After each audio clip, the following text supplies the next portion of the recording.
به نام خدا. سلام، اکبر تنوع هستم از شرکت سورن فراسنت پاسارگاد. امروز در خدمتتون هستیم با معرفی یه محصول پرکاربرد توی صنعت.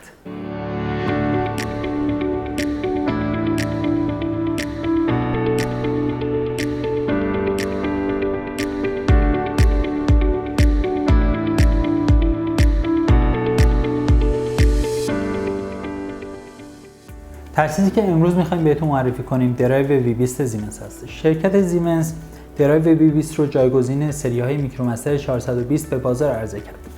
درایو V20 توی رنج توانی 12 کیلووات تا 30 کیلووات تولید میشه که ما توی سورن فراسنت پاسارگاد از رنج توانی 37 کیلووات تا 22 کیلووات رو موجود داریم. این درایو تو دو مدل تک فاز و سه فاز تولید میشه و مدل‌های فیلتردار و بدون فیلترش هم توی بازار هستش که شما میتونید انتخاب کنید.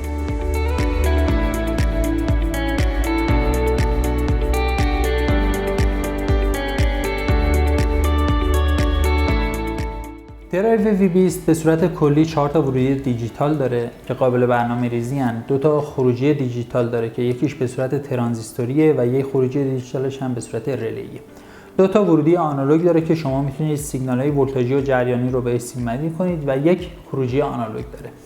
علاوه بر این شرکت زیمنس توی درایو V20 یه کاری که کرده اینه که شما میتونید از ورودی‌های آنالوگی که داره به صورت ورودی دیجیتال هم استفاده کنید که فقط کافیه پارامترش رو تنظیم کنید و این دو ورودی آنالوگ رو به عنوان ورودی دیجیتال برای درایو تعریف کنید. VFD های V20 از شبکه RS485 پشتیبانی میکنن که شما میتونید تحت پروتکل مودباز این دستگاه رو شبکه کنید و با بقیه دیوایساتون توی شبکه ارتباط بگیرید. به علاوه درایو V20 پروتکل USS رو هم ساپورت میکنن که برای ارتباط گیری با خود تجهیزات زیمنس شما میتونید از این پروتکل به سادگی استفاده کنید.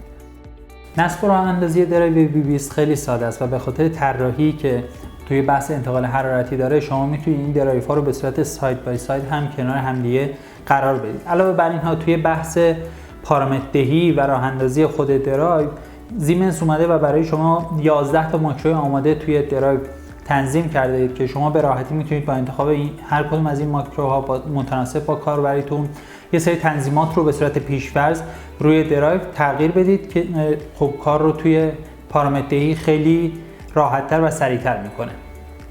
VFD های V20 از رنج توانی 7.5 کیلووات تا 30 کیلووات یونیت ترمز داخلی دارن و برای نصب مقاومت ترمز نیازی به استفاده از یونیت ترمز خارجی نیستش.